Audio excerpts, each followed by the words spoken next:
Shalom, Mishpachah. How we doing, y'all? So I'm just going to get right to it. All right, so everybody's arguing this Paul versus Jesus thing, right?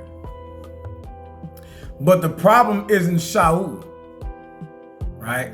It's the Roman remix that turned a Hebrew messenger into a Christian mascot.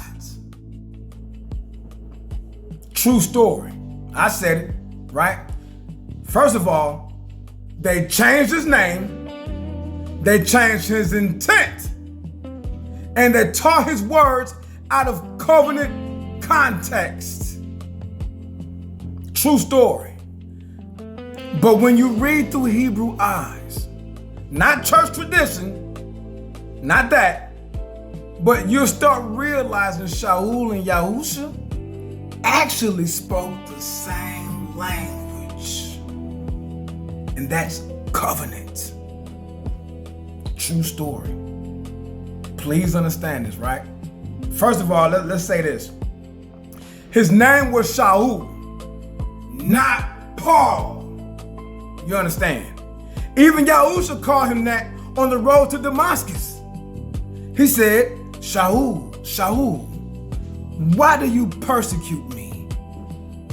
True story. See, Rome gave him a new name because Rome was building a new religion. Facts, right? And actually, changing names was part of rewriting the narrative, right? Just like they replaced Yahusha with Jesus. But I'm not here for religion. Not at all. That's not what I'm here for. Understand, when he said, confess with your mouth and believe in your heart, he wasn't talking to random Greeks. You understand? Please read. That's not what he was just talking to. He was speaking to dispersed Israelites, our ancestors that scattered among the nations. They were trying to remember who they were. What that sound like? That sound familiar? America? Think about it, right? The word confess in Hebrew means align yourself with truth, right? Believe, that means trust through obedience. Period. Sha'ul was saying, return to covenant through Yahusha. Confess him as master and walk accordingly. It wasn't a sinner's prayer, y'all. It was a covenant callback. Let the Ruach speak, y'all, when y'all read the Bible. All right? Like, really read it for what it is, right? Western doctrine reads him like he killed the law. But Sha'ul said the exact opposite. Facts. What he said was, do we make void the Torah through faith? Elohim forbid. We established the Torah. And that's in Romans chapter 3, verse 31. And he still kept the feast. Yeah, Sha'ul. Acts chapter 18, verse 21. And he circumcised Timothy for covenant's sake. That's in Acts chapter 16, verse 3.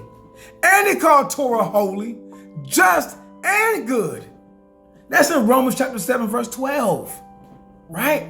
And when he said we're under grace, not under law, he meant freedom from the penalty of sin. Not permission to ignore instructions. Ladies and gentlemen, that's not what that was. You gotta understand, grace gives you time to align, not permission to rebel, y'all. Trust me, I'm learning this too. Real talk. Even in Peter warned us in 2 Peter chapter 3 and 16. It says, Sha'ul's writings are hard to understand and unstable, right? Unstable, people twist them to their own destruction. What that sound like? Western Hemisphere, right? And that's what the church did and still doing. Those jokers weaponized his letters to justify Sunday worship, to justify pork dinners and lawlessness. Yeah, I said it. That's why, right now, that's why some Israelites now reject him altogether. Not because he's wrong, but because religion gave him a bad name. So now, both camps and Christians' ideology about Sha'ul is all twisted and wrong. They all just going against each other for nothing. But Sha'ul was never Rome's apostle. He was Yahweh's messenger to the lost sheep living under Rome's system. Like here. Right here in America. Think. Y'all gotta think. Open it up. Open it up. Sha'ul and Yahusha never contradicted each other. Never. Actually, they both completed the same assignment. Watch this, for example. Yahusha said, if you love me, keep my commandments. Sha'ul said, follow me as I follow the Messiah.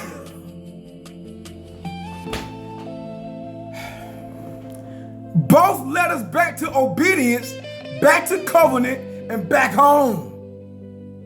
So if Sha'ul says follow him like he followed the Messiah, what does that mean? Sha'ul didn't start Christianity. Rome did. Sha'ul preached covenant, not comfort, church folk. He taught repentance, not religion.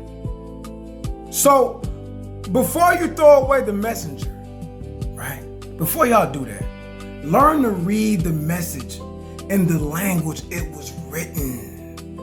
Right here. The Torah wasn't abolished, y'all. It was fulfilled in truth and walked out through grace. No fairy tale.